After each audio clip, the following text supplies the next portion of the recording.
Okay, we're live. All right, looks like we're live. So for anybody out there tuning in, we'd like to welcome the second APPM Hangout.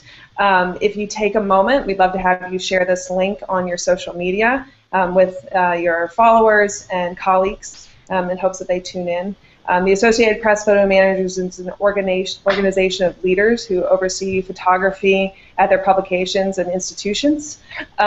Just a reminder that coming up is our annual conference in September. It's September 15th, and it's partnered up with APME, Associated Press Managing Editors Organization, and that'll be in Chicago on September 15th, 16th, and 17th. If you go to apphotomanager.com, you can see this conversation archived. You can find information on our organization and about the conference.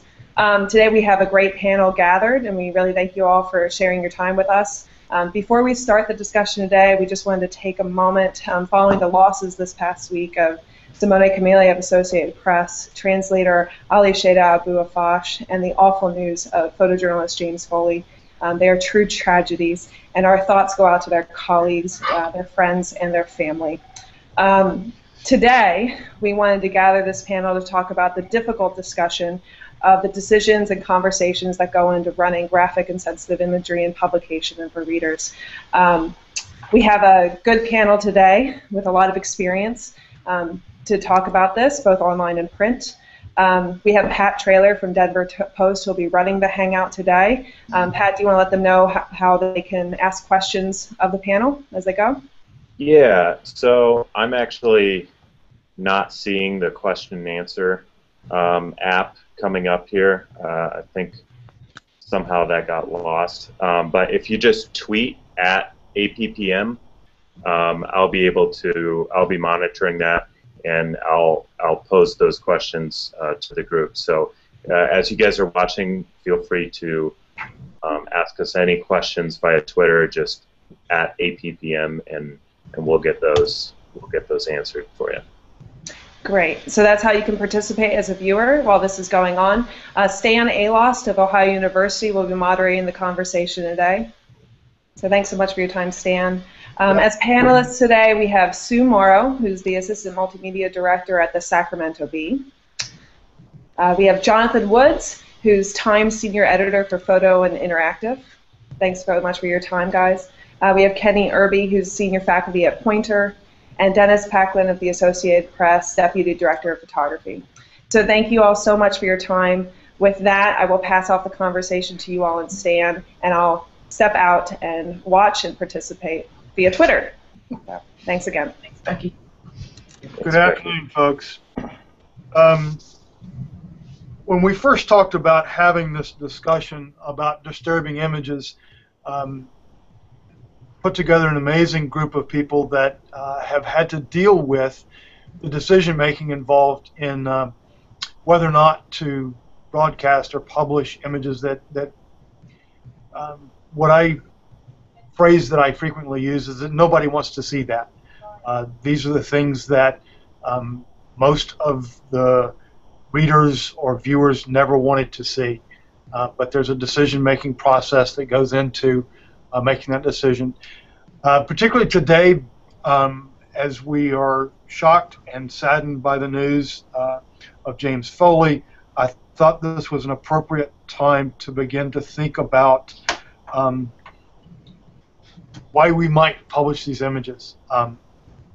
So I'd like to start the group with kind of in light of the current losses of very talented and wonderful people who gave their lives trying to gather imagery to help us understand the world around us. How do you deal with why we should publish these images? So you want to start us off? I'd be glad to jump in there. I think it's really essential that we honor the lives of men and women who put their lives on the line to be able to bring free societies and audiences the essential visual information so that they can make better decisions about how to deal with the complexities of the day, or whether that's in Syria or in Ferguson, Missouri today, and any other small community where there are media publications that have the responsibility to bring truthful visual reportage. One of the things that I frequently hear from individuals and students as that are not journalism students is that there is a perception out there that publications choose to publish images that are disturbing because of a shock value, that it is somehow going to increase sales. There is that kind of perception. How do you respond to that? Sue? Oh, boy. Well, I can tell you we don't do it for those reasons. We do it for more difficult reasons, actually, and I'm happy to say that. That saddens me to hear that.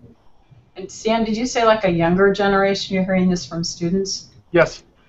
And perhaps it's because it's the prevalence of so much visual content in front of us every single moment of our lives, and perhaps that's why people are feeling this way. I know I'm feeling visual fatigue every day now, but I still think that what Kenny said, we have got to honor the lives of the messenger so we can make better decisions for our lives in a democratic society and a free society, and I think that that is the only way that journalism is going to exist, continue to thrive and make a difference in our world.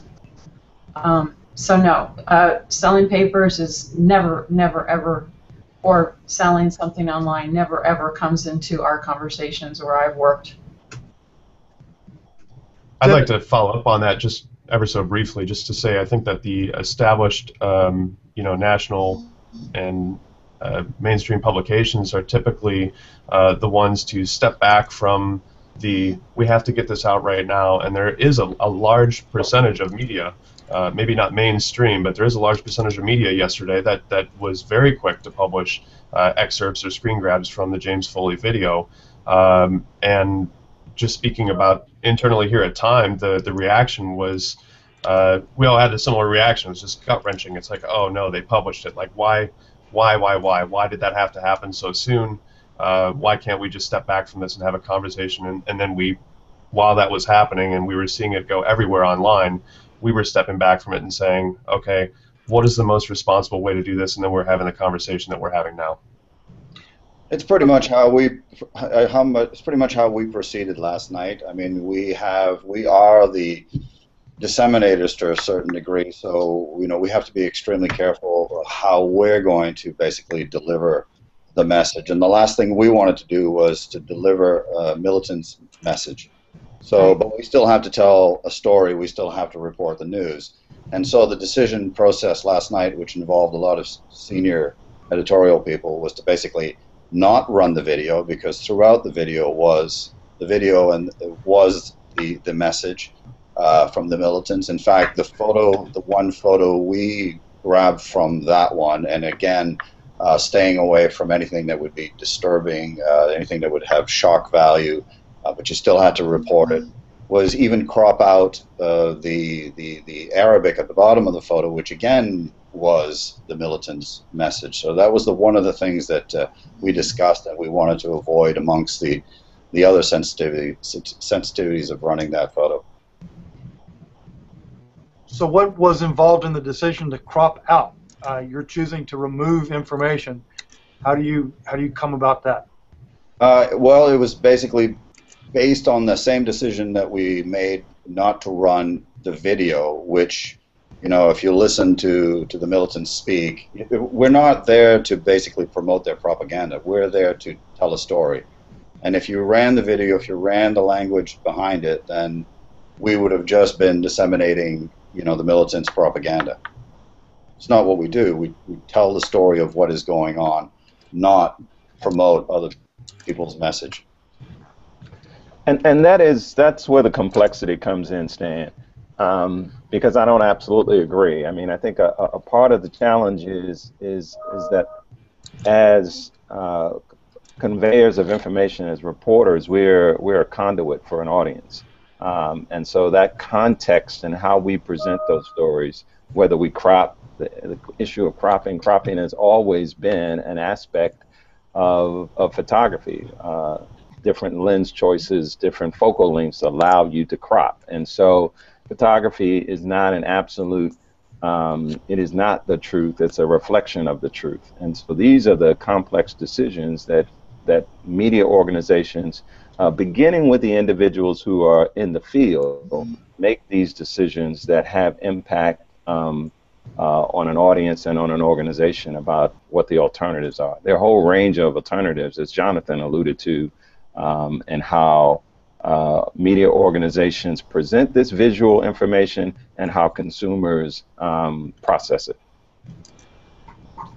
So, Jonathan, can you go back to your, you touched on, y'all decided to step back from publishing the image.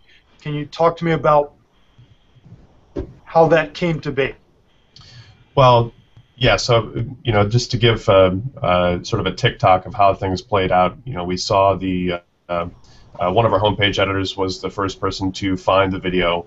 At that point, it was sent via our newsroom messaging service to me, and very quickly assembled a group of 7 or 8 editors in my office, and we, you know, of course, it's that you just have to watch the video, sadly, to know what it is that's out there. So we sat in here and we had that gut-wrenching moment of watching it, and then we sort of sent out the blanket communication. Hey, we're just going to hold on this right now. We're going to talk to Massimo Calabrese in Washington. We're going to get Matt McAllister on the phone in London. We're going to get, you know, Kira Pollock looped in, our Times Director of Photography. We're going to get those core stakeholders together, and we're going to have a very small discussion, possibly handle the imagery and what the best way to go about that is, so that everybody, when we come to a conclusion internally, all the way up to the managing editor, everybody's looped in about, you know, this is the process, this is how this is going to be executed, and this is how it's going to be appearing online, and we're all really on the same page about what we want to do. And the decision that we made, instead of, as it was mentioned, you know, provide, I think, Dennis, you said it, but, you know, sending propaganda out, you know, we don't want to be somebody that's going to be perpetuating the dissemination of that message. We chose to use an archival photo of James that was provided to us by the family when we spoke with his brother last year. So the reason to choose a particular photo or crop a particular photo all has to do with, it's not about, what we do is not about shock value. And as you know, as most people will say, well, we don't want to see that. Well, we want people to see what's going on in the world. And so that's why there are times when we have to crop, or that's why we have to select, because, you know, it's not about shocking people, it's about informing people. And sometimes the image is, and believe me, I see them every day. They run photos by me just about every morning from the Middle East or other parts of the world. And I'm the guy that has to, you know, people would say, well, you're censoring, but I'm not. What I'm trying to do is make the image palatable. I'm trying to make an image. I'm trying to choose an image that will inform, and the only way it's going to inform is if people are going to want to look at that photo. Yeah, can I bring up the Boston pictures for a moment on the heels of that? Because I think, Stan, what you said about people feeling like we're just in it for the shock value, I think what Dennis just said really addresses the fact that, no, this is about very important storytelling needs for people to know what's going on. And I'm not sure if any of you had hands-on cropping of, I believe it was the fellow in the wheelchair. Thank Charlie you. Krupa's photo. Thank you, yes. That was a critical crop that had to happen. And I think because it was cropped very sensitively, the storytelling need remained, and sense of urgency, the power of that image came through much further than had it been left the way we see it here on the screen. I remember when that photo moved on the wires, both the cropped and uncropped version, and Kira Pollock was sitting on my desk, and we were talking about what image we wanted to put on the homepage. and that strongest choice of anything that had moved up into that point that was within the bounds of what was reasonable to be able to get across the intensity, the tragedy, and the horror of what was happening on the ground in Boston.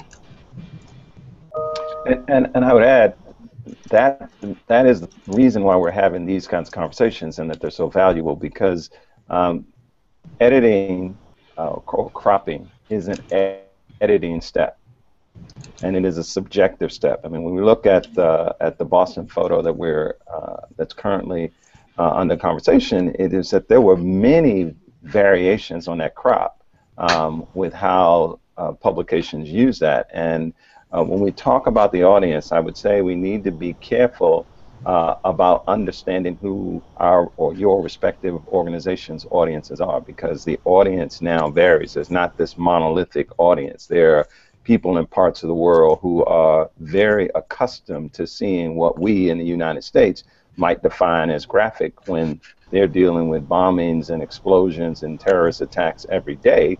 And so their perspective and worldview is unique. And so I think it's important for us as editors to be transparent about, as Jonathan said, bringing other voices in so that we don't make these decisions in vacuums, and that we're thoughtful about considering a range of alternatives and voices in the process. And look, we know that more than anybody else because, you know, before the age of direct dissemination of an AP photo, everything that we produced went through an editing desk, or at least it was published by someone else. There was a filter, there was an editor, there was a choice made at a newspaper or television or whatever, to a magazine, to use our images. Now we're delivering directly to the internet, you know, as many of them are automated. So again, there's an awareness on our part. We will basically sometimes, if a photo is quite strong, we'll only send it, we'll put an online out, we'll put a graphic content label on it to make sure that we're not sending something out that someone doesn't, as you say, doesn't know their audience, doesn't know how sensitive that audience is. And you're right, I mean, internationally, they often wonder, why are you doing this? And we have to remind them that you have to do this, that you have to online out, you have to graphic content certain elements of certain photos, because it's a whole different audience compared to that in America. Sue, can you talk to us about who all gets involved in decision making at your publication? Sure, yeah. A little bit about what I do every day. I look at the wires all day long. Basically, we are just on an AP feed right now. We don't have Getty in our budget at the moment, so I'm looking strictly at AP and New York Times. So as I look at things every day, all day, I will flag things. I will start building galleries like in Photo Mechanic off to the side. And then by, as the news starts to happen, wherever it is in the world, it could be on our own backyard, I'll talk to my boss and we'll look at things.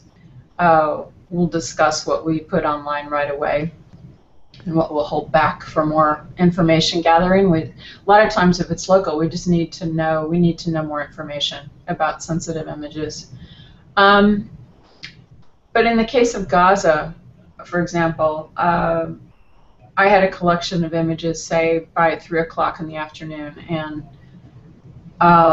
my boss and I will call over the managing editor, and if necessary, the executive editor will come over, and we have a conversation, and sometimes others will join in, the news editor of the day.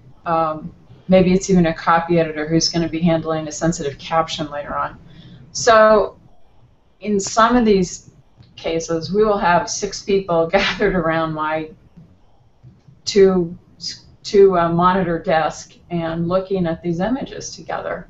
And it's a very thoughtful process of what are we trying to say, what information are we trying to give. And then we figure out how we use these pictures, whether they're in print or for online. So it goes through a very big process depending on what the story is and where it's coming from.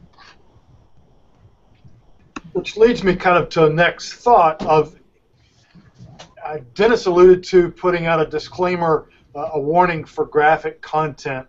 How do you, when you've made the decision to publish, what steps do you take to connect with your audience to help them understand why? Well, you know, Stan, I have some strong recommendations that I've used over the years, beginning with the first Gulf War when I was in New York. And what I found, and that we've proven over time, is that audiences are much more responsive to disclosure and transparency. And so it's more than just a warning about how graphic the image is, but it's actually being willing to go deeper in telling the story, as Sue alluded to offer context about maybe other photographs more than that single image that will provide context, and written or verbal narrative that offers a reasoning, some pulling back the curtain to some extent to help an audience or viewer understand in the voice of either the journalists or the editors who made the decision why such decisions have been made to offer context, not to seek permission and not as a disclaimer, but as true disclosure and additional information. Jonathan, what about you?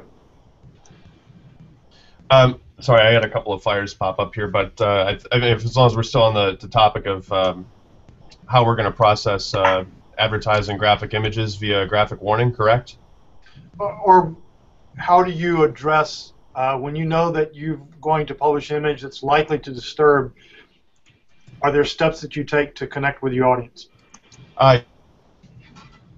Yeah, and bringing the outside of the photo department and the multimedia department at time, it's getting the the writers and editors into one room and saying, how do we want to handle this? Typically, speaking specifically to Lightbox, when it's a photo-driven initiative, and we know that there are going to be, like let's take Gaza for example, the photo gallery that we published looking at both sides of the conflict between Gaza and Israel, one photographer working in Gaza and across the border in Israel.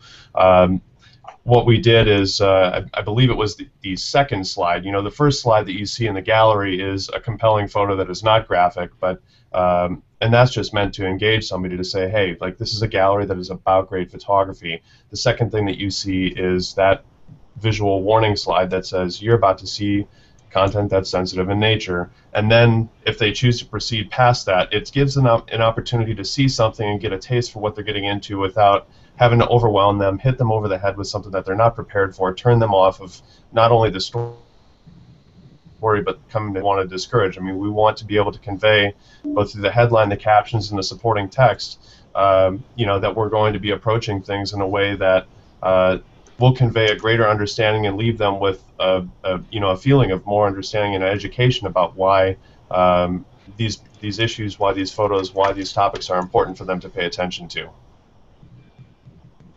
Okay. Dennis, other than a warning, is there anything that the Associated Press does that connects with your audience? Well, we don't really. Well, our audience again is a newspaper. It's a magazine. It's an online site. So yes, we do get feedback and from viewers who contact us directly because it's our product.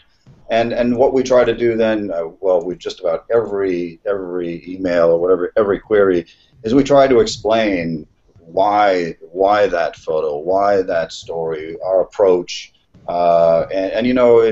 it's amazing that when you actually explain to people what the process is and why you're doing what you're doing, the response itself, I think, goes a long way. So again, we're not delivering directly, so we don't have a viewership dedicated like a newspaper or magazine would. But again, there are people asking us the questions, and we just try to respond to them as best we can as to why we're doing these kind of things. And it's basically to tell a story of what's going on in the world. Well, I think, Stan, where the process begins is with as complete and thorough captions as possible, because that's the initial point of reference that an editor at any across platforms will begin to engage, and the more thorough that caption is, and I do commend AP and Dennis and his colleagues, because that has been a process that has long been lamented by editors across around the world, is that's the first line of information that as recipients of that information, a publishing editor then has to be able to push forward. And when the photographers and the visual journalists are made to think through some of those questions about why that Dennis alluded to, are then often included in those early narratives. Yeah, no, accuracy, whether it's in the content or, as Kirby says, in the words underneath in the caption, are absolutely paramount here. Sue, can you talk about how important the caption information is in your decision process? Oh, it's critical, even down to the names. And again, you know, I'm operating on a very local level these days, but you know, right now it's a little bit more national and international with all the news at hand. But no matter where the caption comes from, if there are questions, you've got to seek out the answers, even if it's a name. I just feel like people, again, what Kenny said, transparency, it's the process, it's the awareness of people need to know, people want to know what's going on, and we need that word glue for information. Picture is worth 1,000 words. Yes, that's the cliche, but you've got to back it up with the facts, and people need to read that. They need to have the correct information. They need to be accurate, and it's our responsibility to be that way, no matter where you work. Jonathan. You know, I think one thing that Kenny said earlier, just about you know, the process that starts in the field first with the photographer making a lens choice, you know, choosing where to stand, what to quote, crop out with the reporting process, and you know, a sad narrative that we've had to face over the last 15 years is the increasing constraints, you know, financial restraints and the resource constraints that we've had have limited, you know, not only the experience, but our ability to do our jobs as thoroughly as our hearts would love us to be able to do.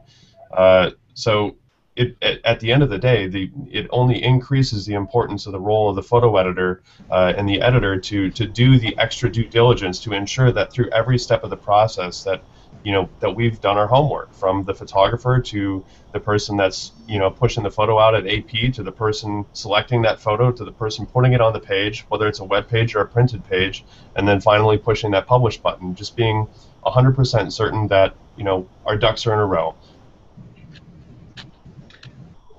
Brings me to an interesting question, since we have folks both from the online world as well as the print world, and AP, which encompasses everything. Is there a difference in how you handle or consider handling disturbing images, whether it's in print or published online? Oh, yeah. Yeah. I have several different kinds of warning slides, if you will, for galleries.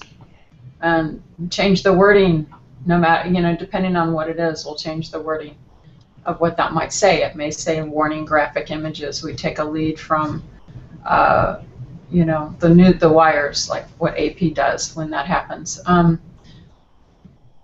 in print, we will definitely discuss picture use, what size, where it's going, whether it's the dominant on the front page or the secondary on an inside jump page, whether it's color, whether it's black and white. All those things still matter, and those conversations have not gone away, thankfully. Are there things that you would publish online that you would not print? Yes, absolutely. Mark Morris, my boss, and I have this conversation a lot lately, particularly from the Gaza images of the children. And we both agree, yeah, this can go in a gallery. This stuff is out there for everybody to see.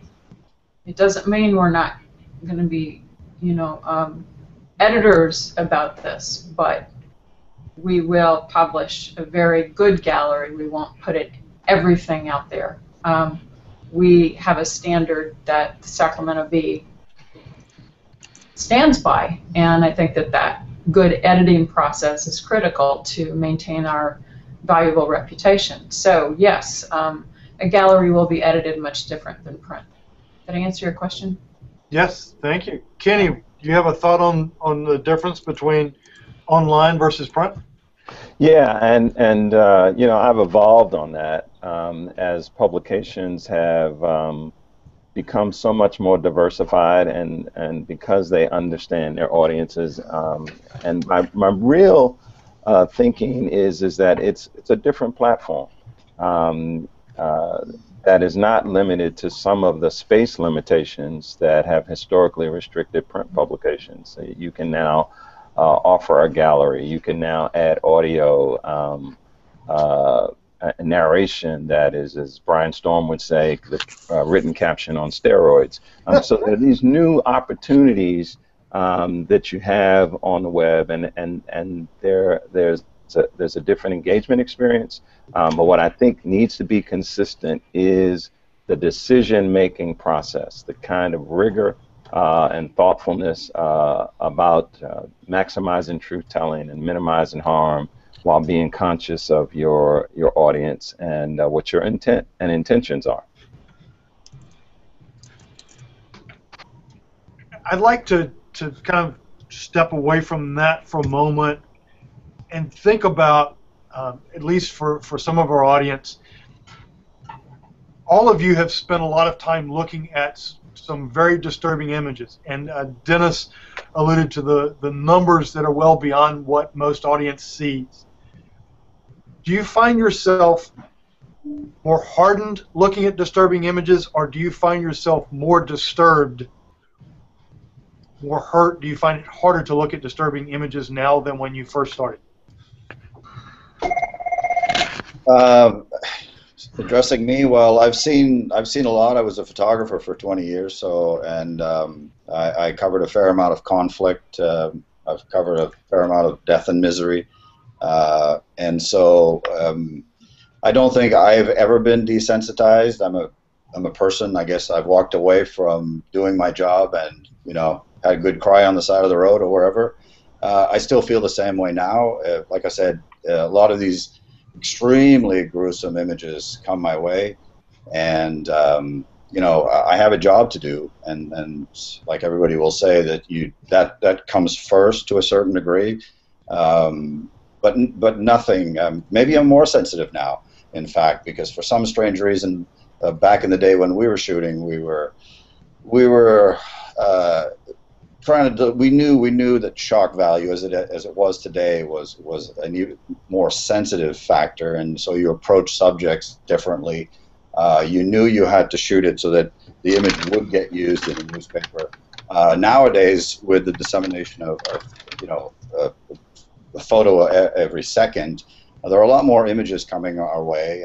I think there's a braver photographer who either isn't editing or thinks that some things will fly, and so I'm seeing it probably worse now than when I was behind the camera. But my personal feelings are pretty much the same. I'm still shocked sometimes. I still shake my head at what the world does. So believe me, it's a tough choice, and nothing in me has changed. I'm still shocked by everything that I see some days. Sue? I don't know how Jonathan looked at the video. I don't know how you do that. I suppose if it were, it's like what Denis just said, if it was my job to do that, if it were my colleague, I suppose he was in some regard. Yes, he was. I don't know how you do that. You have my full respect. I'm fatigued with this stuff right now, but yet it is my responsibility to put it out there. I think that I'm not desensitized at all. I just think that even more so, we have a greater responsibility to be good editors and to turn to those around us who have this experience, and to bring those people in who don't have the experience to learn about these situations. I think it's critical. I think that's part of our huge responsibility now as leaders. I've stopped listening to the news in the morning. I just come in and get it, you know, and I feel like that's okay. And I stop looking at the news at night because it's going to be there when I get up. And I don't know exactly who our audience is here today, but I'm sure I'm not alone in this. But I will repeat, it is still our responsibility to be critical eyes for our world, no matter if our world's local or international. John? Go ahead.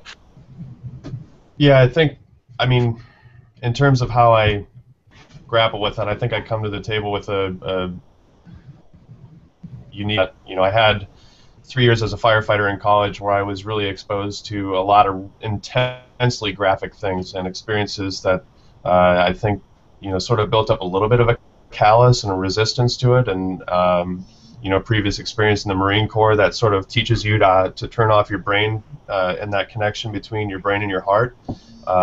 But much like Dennis, I don't think that I am any less sensitive to it, and I mean, my heart is so heavy today, you know, with the loss of James Foley, and seeing that video only makes it worse. It exacerbates it, and I don't think that, you know, I think that the conversations like this are incredibly productive to talk about just what we are exposing ourselves to. You know, I mean, that in and of itself is we could spend an hour just on that and PTSD and photo editors and photojournalists and people that work in media. But you know, I think you know, last year we were at Perpignan and we met a photographer from Turkey who had photographed 4 beheadings in a day, and we interviewed him over the course of, you know, several hours and asking him every intimate detail about how things transpired that day. And we were not only the photo editors, but we were the reporters, and it was Patrick Woody, Paul Moakley, and myself. And I just remember talking to the photographer after we stepped outside and we took a break, and he just, you know, he looked, you know, at me with tears streaming down his face, and he says, I don't know what my life is anymore after experiencing this. And I think that, you know, we all reach that point in our careers where we could potentially say, that's enough, like, no more. And you know, you have to be a good gauge of what you can tolerate and what you feel is okay, and not expect that, you know, that, hey, looking at these intensely graphic photos. And I think the same conversations that we have about being sensitive to our audience's concerns and their taste and their tolerance, we have to have about our own as well.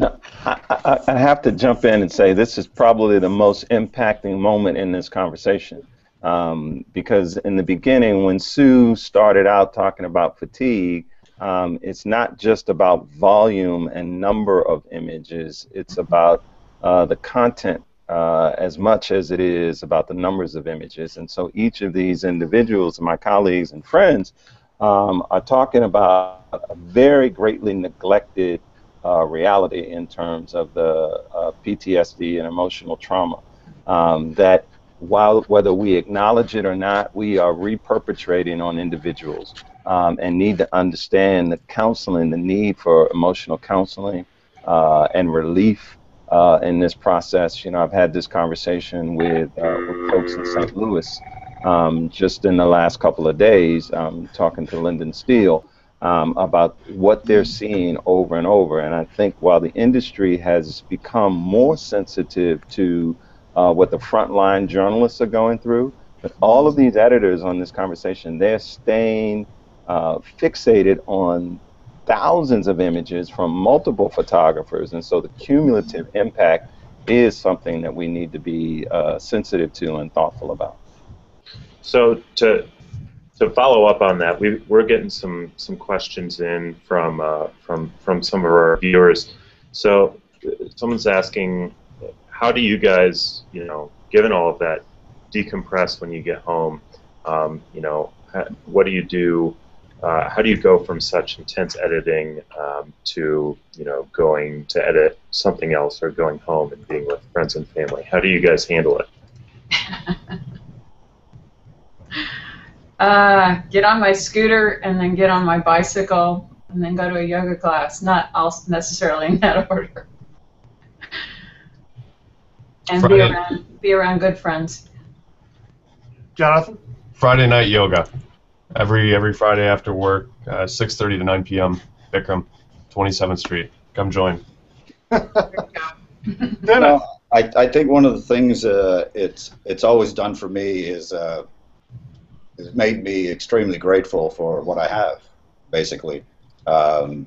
My colleagues at the AP will say, you whine like everybody else, you whine like a typical photographer, but I try not to. And like I said, everything that I have seen in my own travels and everything I see today, just maybe that's my decompression, as I just go outside, take a breath of fresh air, and appreciate what I have. And I try to make sure that other people in my life, they don't always want to hear it.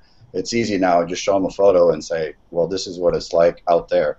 And so really it's appreciating what we have that I think is the release mechanism for me.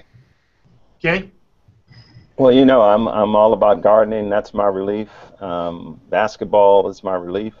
I find things, and I've always told students and tried to encourage my colleagues, both in newsrooms and in the academy, to have a coping mechanism that takes you away from the source of the stress and trauma. But I do want to go back to one thing real quick that Jonathan and the exchange that Jonathan and Sue had that was I think a primary pivoting point in the conversation. I am still immensely committed to the fact that somebody had to look at that video.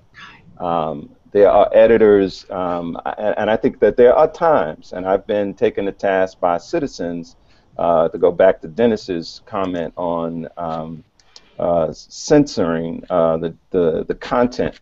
I do think that there are times when what we witness or what we document, that has often referred to shooting, and that is another parallel commentary on how we think about the work and how we should have, I think, evolved to a place where we're talking about documenting, reporting, witnessing, that takes us away from the violent language of shooting. That said, there are times, I would say, when what we see, we may choose to edit and not present in its full totality as media organizations. And that's not to say that there are other places that our viewers and listeners and readers will still be engaged with that content, because unfortunately the James Foley, or fortunately, that video is out there through Fifth Estates or traditional mainstream media organizations, but because of social media and this vast world of technology, that our audiences have alternatives. So I think it's critical for visual editors to be strong advocates in the organizations to make sure that the image that's selected or the video clip is not a one-off, but is contextualized and reinforced thoughtfully, however we present it. I thought that was an interesting point, particularly as Jonathan talked about stepping back from publishing the image when you know that your audience, particularly with time, has access to the original content. They have access to all kinds of things that you're having to stand by your choices. Does that make a difference for you, knowing that your audience has alternative ways that they can get to the same content? Well, yeah, I mean it just goes to the argument of looting. If everybody's running into the store and grabbing stuff and walking out with it, does that mean that we should too? And I would argue that that's just because it's out there and that it exists doesn't mean that influenced in any way. In fact, it's quite the opposite. Time is influence, and time's ability to say this is how we're going to play this story. People look at that, and it's a bar, and we're not going to dilute our standards because social media has made it easier to retweet, a a jihadist or an extremist propaganda across the internet. And fortunately, organizations like Twitter and YouTube are shutting that down because it's a violation. Created a framework that allows their services to be used to, hopefully share good things and not just, propaganda and evil and graphic depictions of violence. So be that as it may, and there's a number of different ways we could go there, but I do not consider time influenced by the ease of sharing and the plethora of information that exists out in the internet. In fact, nowadays, and it's not just these images, but the fact that these photos are, and there's an availability all over the place to get whatever you want to get. It allows us at the AP, who are always basically the clearinghouse, to step back and take a little more time. There are greater issues now, more and more, about copyright. There are legal issues. So where people will, in the past, will have depended on us to deliver a product, now we can actually take a little step back and think about it and only disseminate the images that we feel have that sort of AP stamp of approval, the AP standard. We know that you can go and find that photo or that video just about anywhere. We're not always going to be the guys who deliver it to you, because there may be some issues behind it. And also, just to follow up on that, Dennis, I mean, we look to you often to see how is AP handling this, and we look at the people who offered, and 99.9% of the time, we collectively get it right. What about the 1% when it's wrong? That's called a lawsuit. So I think we're starting to touch on another reader question here. So someone's asking, as photo managers, so given all of these other sources of photos that you don't always pursue, how do you prepare yourself for and respond to questions, reaction, even sometimes anger from your viewers or readers at your different organizations? Can I respond to that? Yeah. Yes. The conversation I was describing about 4 or 5 people standing around my desk, there's always a question. It's like, okay, who's going to take the calls? And 1 or 2 of us raise our hands and say, direct them my way. But there's always the call in the morning to the photo desk. And I actually look forward to them. I know I'm weird that way. But my one goal is when people call in too, and they're usually complaining, they're usually mad, my one goal is to, when we end the conversation, we don't have to agree, but we've had to hear each other out. And I just want to know what they think. And I've never had a bad conversation. It's never ended poorly. We do not have to agree. But it's always about, so what is your point of view? And what do you need to hear from me today? And then I will explain to them how we come to our decision making. And I actually enjoy those conversations, and maybe I'm a little weird that way, but I think it's very important and critical that we engage who's on the other end of that phone or email. If they've got an email, if they've got a phone number, call them. That's the way I do it. The question is about a photograph. Do you think it's important that a photo editor handle that call? Oh, yeah. Oh, yes. Or my boss. Absolutely. Absolutely. If I could, I mean, I think that's where you build your credibility. And to go back to your question, it takes a lifetime or career to build your credibility, and you can lose it overnight. If you're not thoughtful, and if you're not transparent, and if you're not willing to avail yourself to the critics or the questioners.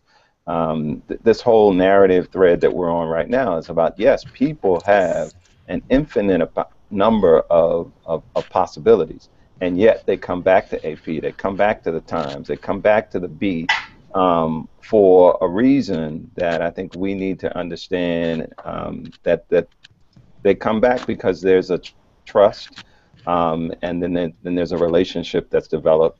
And while that is more tenuous today than ever before, I think it's the way that we reassure that and ensure it moving forward is to be transparent and be willing to offer the greatest amount of context that you can at the time that you make the decision.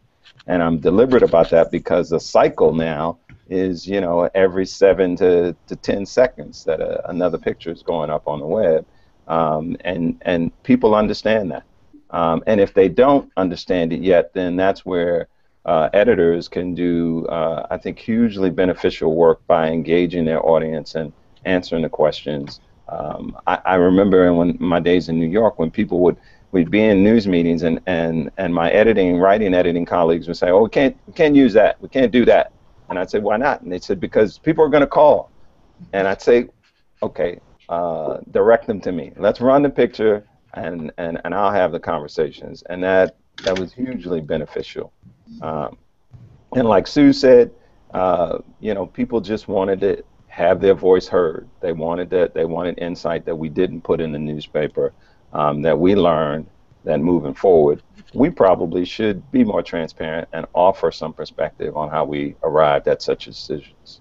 I was going to say, in your experience in those phone calls, and I would address that to all of you, do you feel like that when people understood the process, they understood that you were sensitive to and disturbed by the images as well, did that make a difference in how they perceived your decision? Yes, absolutely. But again, we don't have to agree with what we did in the paper or online. Yeah, they were definitely appreciative, and I was, you know, you try to appreciate what they have to think too. So Dennis, going forward, having had a career at this, what would you suggest to people as they go into making decisions on whether or not to publish a disturbing image? What can they learn from you? Oh, that's a really deep question. Learn from me. Again, what is that photo going to say? You know, it doesn't matter if it's news, sports, features. You know, I think, as I said at the beginning, it's really all about telling a story, and that's sometimes why we stop from using a particular image, because we find that it's not going to add any kind of value to the story itself. And so that's how we look at things. Again, it's information, and what information am I giving? Is it palatable? Does it add to what exactly our story or what is happening in the world? And so that's why it's like I said earlier, it's good to slow down a little bit. It's good to reread a caption. It's good to study the content. It's good to have discussions, and we do that more and more here with a variety of formats.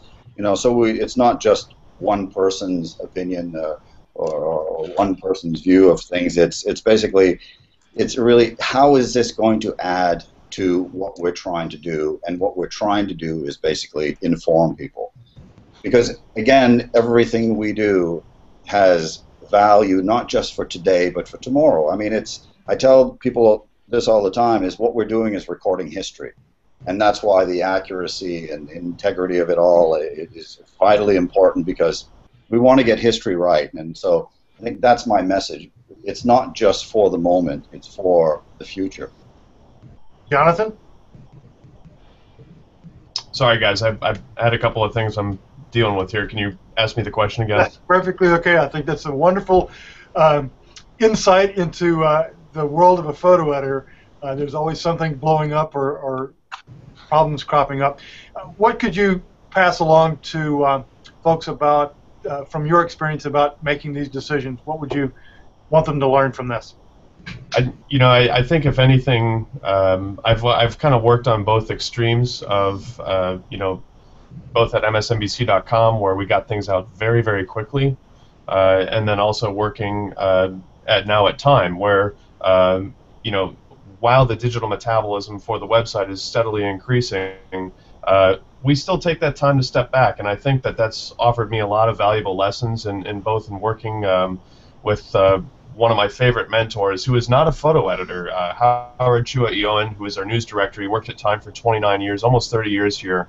And understanding that you're never done asking all the questions that you could possibly ask to give yourself the most informed view of every situation. And really the most important thing that you can do there is just hold yourself to an incredibly high standard, higher than you would expect to be able to, and that will yield responsible reporting, responsible decision making, and often turn over some things that you'll surprise yourself by saying, wow, you know, I thought this was okay, and then I looked a little bit further than I was going to look and found something that really surprised me and changed my mind about how I would do this. And I think the more that you inspire a culture of editors to work together and collaborate and put your heads together and look at it from all angles and bring in people that have contrarian viewpoints and seek them out, you know, the better job that we will do at you know, like Dennis said, you know, reporting history.